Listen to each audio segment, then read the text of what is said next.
దేవుని వాక్యము యోహాను సువార్త 11వ అధ్యాయము 25వ వచనము. అందుకు యేసు, పునరుత్థానమును జీవమును నేనే, నా యందు విశ్వాసముంచువాడు చనిపోయినను బ్రతుకును, బ్రతికి నా యందు విశ్వాసముంచు ప్రతివాడును ఎన్నటికీ చనిపోడు. కాబట్టి యేసుప్రభువే పునరుత్థానము, జీవము. తర్వాత దేవుని మాట చూసుకున్నట్లయితే అన్ని సువార్తలలో ఆయన సజీవుడు, ఆయన సజీవుడు, ఆయన సజీవుడు, ఆయన సజీవుడు అని చెప్పడం జరుగుతూ వచ్చింది. అంతేకాకుండా అన్ని సువార్తలలో ఆయన సమాధిలో లేడు, లేచి ఉన్నాడు అని సువార్తలో చెప్పడం జరుగుతూ వచ్చింది. కాబట్టి ఆయన సజీవుడు, అంతేకాకుండా ఆయన లేచినాడు, ఆయన పునరుత్థానుడైనాడు.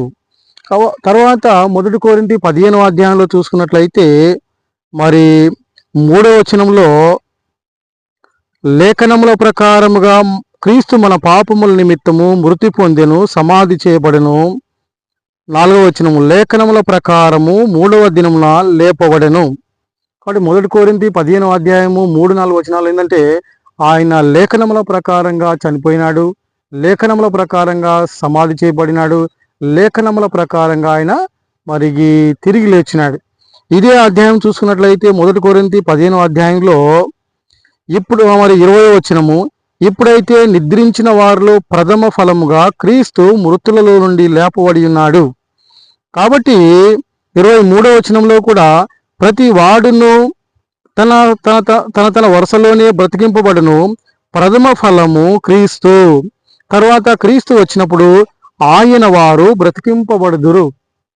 కాబట్టి ఆయన మృతుల నుంచి పునరుత్థానుడైనాడు. అంతేకాకుండా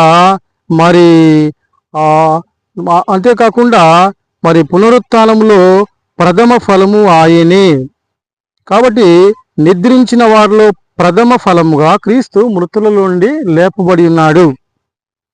తర్వాత ఇదే 1 కొరింథీ 15వ అధ్యాయము 54-55 చూసుకున్నట్లయితే 54వ వచనంలో, విజయమందు మరణము మృంగివేయబడినని వ్రాయబడిన వాక్యము నెరవేరును. ఓ మరణమా నీ విజయమెక్కడా? ఓ మరణమా నీ ముల్లెక్కడా? మరణపు ముళ్ళు పాపము, పాపముకున్న బలము ధర్మశాస్త్రమే.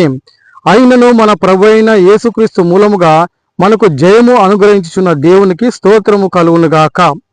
కాబట్టి యేసు ప్రభు ఆయన లేఖనాల ప్రకారంగా శిలువలో మరణించినాడు, ఆయన సమాధి చేయబడినాడు, 3వ దినమున లేచినాడు.